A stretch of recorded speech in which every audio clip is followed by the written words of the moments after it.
Hi hello నమస్తే. నేను మీ Gopi. Welcome back to Red TV. ఈరోజు మనతో వచ్చేసి సీనియర్ జర్నలిస్ట్ జగదేవ్ గారు ఉన్నారు. సార్ నమస్తే సార్. సార్ తెలుగు ఇండస్ట్రీలో మరో కొత్త హీరో పెళ్లి బాజాలు అయితే మోగబోతున్నాయి. ఎవరంటే కిరణ్ అబ్బవరం గారు. తన మొదటి హీరోయిన్తోనే పెళ్లి జరుగుతుందంటే ఎంతవరకు వాస్తవం సార్ ఇది? అది అంటే ఒక ప్రైవేటు రిసార్ట్స్లో ఎంగేజ్మెంట్ అయ్యిందని నేను కూడా వార్తలు చూశాను. అంటే ఇప్పుడు మనం మాట్లాడుకోవాల్సింది ఏంటంటే కిరణ్ అబ్బవరం జర్నీ చూస్తే చాలా ఇంట్రెస్టింగ్గా ఉంటుంది. అండ్ మోర్ ఓవర్ ఆయన స్పీచ్ నాకు నచ్చింది. ఒకసారి ఏదో ఆడియో ఫంక్షన్కి చాలా బాగా మాట్లాడాడు ఆయన. అట్లా ఎంత కష్టపడి వస్తాము, ఎంత ఇది ఉంటుంది, పక్క నుంచి ఎలా బురద జల్లుతారు, ఇండస్ట్రీలో ఎలా ఉంటే గెటిన్ అవుతాం, ఎలా ఉండకూడదు అన్నట్టు కూడా చెప్పాడు. ఒకసారి రీసెంట్గా వెంకటేశ్వర స్వామి సంబంధించి ఏదో సినిమా వచ్చింది కదండి, తిరుపతి.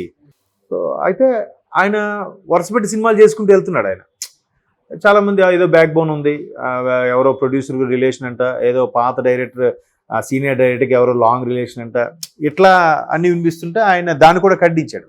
ఆయన ఒక చిన్న జూనియర్ ఆర్టిస్ట్ లాగా లేదా సైడ్ క్యారెక్టర్లు చేసుకునే లేదో షార్ట్ ఫిల్మ్ చేసుకుంటూ వచ్చేలాగా ఒక రాజ్ తరుణ్ ఆయన కూడా అంతే కదా, ఒక యూట్యూబ్ రాజ్ తరుణ్ కూడా యూట్యూబ్ కూడా ఆయన చేసుకొని ఆయన ఒక ఇమేజ్ అంటే minimum remuneration 1 CR 2 CR remuneration వరకు వెళ్ళగలరంటే నిజంగా సక్సెస్ఫుల్ పీపుల్ వారు. అంటే ఎటువంటి బ్యాక్గ్రౌండ్ లేకుండా, ఏ దన్ను దాపు లేకుండా ఇప్పుడు రాజ్ తరుణ్ గారి లాగా ఈయన కూడా. కాకపోతే కొంతమంది ఎక్కువ కాలం మనుగడలో తెర మీద బాగా హిట్స్తో వస్తే వాళ్ళ గురించి బ్యాండ్ బాగా వచ్చి ఇంకా ప్రొడ్యూసర్లు వెంట పడతారు, ఎంత కష్టపడ్డారా, అంత స్ట్రగుల్ అయ్యారా అని చెప్తారు. బట్ సక్సెస్ కాని వాళ్ళకి దగ్గరే ఎవరైతే ఫెయిల్యూర్స్ ఉంటారో వాళ్ళ దగ్గర అసలైన స్టోరీలు ఉంటాయంట. అలాగా ఈయన ఆయన అది కూడా చెప్పాడు, నాకెవరు బ్యాక్గ్రౌండ్ లేదు, నేను ఎవరు ఇది లేదు, వరుసపెట్టి సినిమాలు తీసుకెళ్ళిపోతున్నాడు, ఈయనే ఎవరైనా ప్రొడ్యూసర్ని పట్టుకొని వచ్చి ఈయన డబ్బులు పెట్టిస్తున్నాడు అని కూడా చాలా విమర్శలు వచ్చాయి పాపం ఆయన మీద. ప్రతి దాన్ని కూడా ఎన్ని ట్రోల్స్ చేసినా అన్ని ట్రోల్స్ కూడా మళ్ళీ సమాధానం చెప్పుకుంటూనే వచ్చాడు ఆయన. ఒకసారి ఒక రేడియో ఛానల్కి ఇచ్చినలో కూడా చాలా బాగా మాట్లాడాడు. అంటే మీరు బయట కనబడేది రంగుల ప్రపంచం కాదు, మా తాపత్రయం ఇలా ఉంటుంది, మిమ్మల్ని మెప్పించడానికి ఇలా చేయడానికి. కాకపోతే ఎస్ఆర్ కళ్యాణం సినిమా కొంచెం హిట్ అయింది, అందులో ఒక పాట కూడా ఉంటుంది, చుక్కల చున్నీవే ఏదో పాట, అది కొంచెం బాగా క్లిక్ అయింది. అందులో అంటే తండ్రిని ద్వేషిస్తున్నట్టుండే ప్రేమించే కొడుకు అనమాట అది. అందులో సాయి కుమార్ గారు కూడా అప్పటి నుంచే ఎవరైనా కూడా తెలిసింది.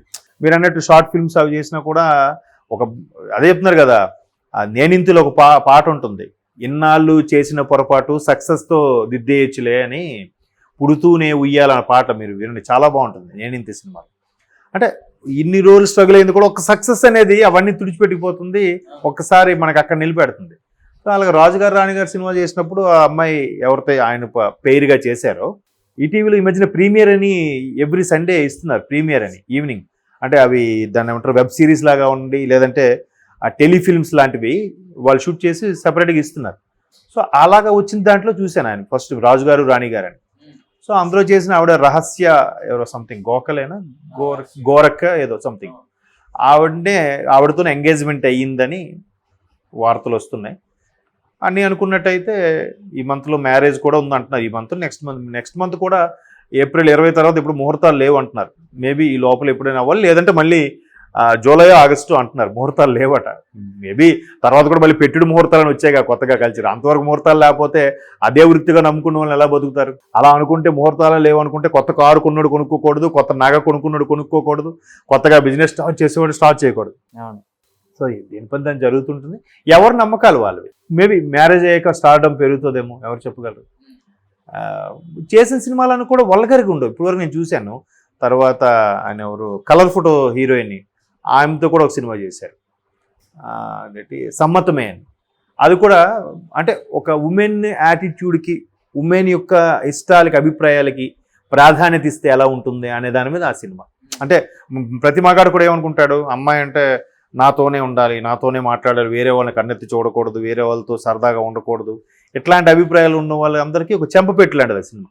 వాళ్ళకి ఒక మనసు ఉంటుంది అన్నట్టు 2-3 సినిమాలు చూశాను. రీసెంట్గా తిరుపతి అవుతుంది, పేరు గుర్తు రావట్లేదు అబ్బా, ఆ సినిమా కూడా భలే డిఫరెంట్గా ఉంటుంది అనమాట. ఆ సినిమా కూడా బాగానే ఉంటుంది. కాకపోతే జనాలు చాలామంది నెపోటిజం అంటారు. నెపోటిజము ఎవరెవరైతే అంటున్నారో మనం ప్రశ్నించాల్సింది ఏంటంటే దీని మీద కూడా నా హీరో నాని గారు క్లారిటీ ఇచ్చారు.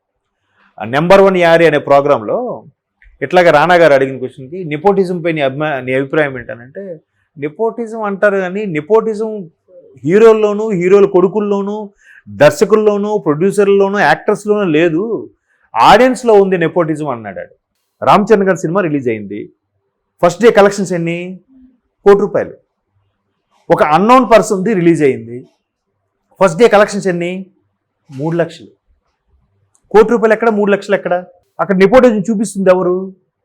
ప్రొడ్యూసర్స్, డైరెక్టర్స్ కాదు, ప్రేక్షకులు, ఆడియన్స్.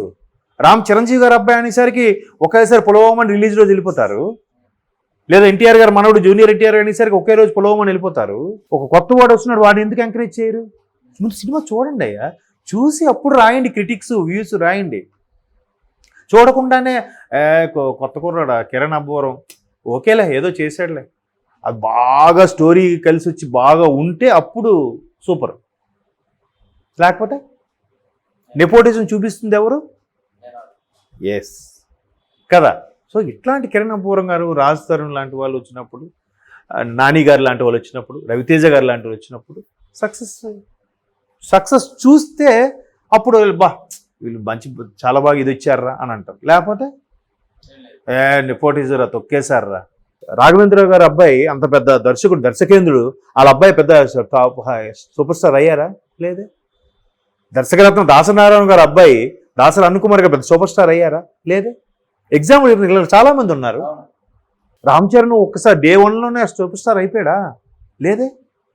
ఫస్ట్ సినిమా వరకు యూజ్ అవుతుందేమో, తర్వాత. కాబట్టి ఇట్లాంటి కొత్తగా వచ్చే వాళ్ళకి కూడా మనం ఎంకరేజ్ చేస్తే ఇండస్ట్రీ అనేది బతుకు. ఇప్పుడు ఆయన హిట్టా ఫట్టా, ఆయన ఆదరించారా లేచిన విషయం పక్కన పెడితే, వరుసపెట్టి సినిమాలు తీసుకెళ్తున్నాడంటే ప్రత్యక్షంగానో పరోక్షంగానో ఒక 2000 మంది ఫుడ్ పెడుతున్నట్టే కదా. ఆయన వాళ్ళు బతుకుతున్నారు కదా. అట్లీస్ట్ సినిమా ఆడుతుంది. అక్కడ సైకిల్ స్టాండోడు, బైక్ స్టాండోడు, ముందు అమ్ముకున్న సమోసా వాడు, లేదా చెనక్కాయలు కొట్టువాడు, లేదా పరోక్షంగా ఆ థియేటర్ వరకు వెళ్ళాలంటే బండి పెట్రోల్ కొడితే పెట్రోల్ కూడా బతుకుతున్నాడుగా. ఎంత టర్న్ ఓవర్ అవుతుందిగా. మరి అలాంటి సినిమాలు తీసే వాళ్ళకి ఎందుకు ఎంకరేజ్ చేయరు? సంవత్సరానికి 2 సంవత్సరాలకు ఒక్కొక్క సినిమా తీసే వాళ్ళ కోసం పడిగాపులు ఎందుకు? వీళ్ళకి కూడా ఎంకరేజ్ చేయండి కదా. కాబట్టి అటువంటి వాళ్ళ విషయాలను డిస్కస్ చేయడానికి కూడా సరదా అనిపిస్తుంది. చాలామంది ఆ కిరణ్ అబ్బవరం ఆయన పెద్ద స్టార్ కాదులే, ఓకే అప్కమింగ్ హీరో, ఆయన స్టోరీస్ మీద డిస్కస్ చేస్తే ఏం వ్యూస్ వస్తాయి మనకి అనుకునే సోషల్ మీడియా కూడా తయారైంది. ఇప్పుడు మంచి మంచి హీరోలు చేస్తేనే మనకు వ్యూస్ వస్తాయి. ఆ వ్యూస్ ప్రకారం సబ్స్క్రైబర్స్ పెరుగుతారు, చూసే డ్యూరేషన్ టైమింగ్ పెరుగుతుంది, మనకు డబ్బులు వస్తాయి అని ఆలోచిస్తున్నారు తప్ప, సరే కొత్త వాడికి ఛాన్స్ పెద్దాం. ఈ మధ్యకాలంలో సోషల్ మీడియాలో ఎలా ఉందంటే, అయితే పాతాళం తొక్కేస్తున్నారు, లేదంటే పైకి లేపేస్తున్నారు. ఒక యావరేజ్గా ఉంచి ఇది న్యాయం ఇది ధర్మం అనే క్యాలిక్యులేషన్ చెప్పే రోజులు లేవు. ఎవరికి తెలిసింది వాళ్ళు రాసుకెళ్ళిపోతున్నారు. ఎవరికి తెలిసినట్టు వాళ్ళు నా వార్తలు నా ఇష్టం అన్నట్టుగా, ఆర్జీవి గారు అన్నట్టు నా వార్తలు నా ఇష్టం అన్నట్టుగా వెళ్ళిపోతుంది అంతే. ఆడికి నచ్చితే ఆడిలో బ్యాడ్ యాంగిల్ కూడా గుడ్డుగా చూపుతారు. ఆడికి నచ్చకపోతే ఆడు ఎంత మంచి యాంగిల్ అయినా ఆడు ఎలాగైనా బలుపురా, ఎలాగైనా ఆడు 2 సినిమాలకు పెద్ద హీరో అయిపోయి అనుకుంటున్నాడు రా. ఎక్కడ అనుకున్నాడు? ఇప్పుడు ఆయన ఎవడో బలవంతంగా పిలుస్తాడు గెస్ట్గా రండి సార్ అని. 2 సినిమాలకి అప్పుడు రెబ్బన్ కటింగ్ చేస్తున్నాడు రా అంటారు. ఆడెళ్ళి చేస్తా నాకు ఇవ్వండి చేస్తాను అంటాడా? ఎవడో తెలిసిన ఫ్రెండ్ బట్టల షాప్ ఏదో ఓపెన్ అయితే, సార్ రండి సార్ మీరు అప్కమింగ్ కదా, మీరు ఇప్పుడు వస్తున్నారని అంటే సరే అండి. అది కాబట్టి నెపోటిజం లేదు. ఇలాంటి వాళ్ళని ఎంకరేజ్ చేస్తే మేబీ ఆయన మ్యారేజ్ అయ్యాకైనా స్టార్ పెరగాలి, మారాలని కోరుకుంటున్నాను. Okay sir, thank you sir.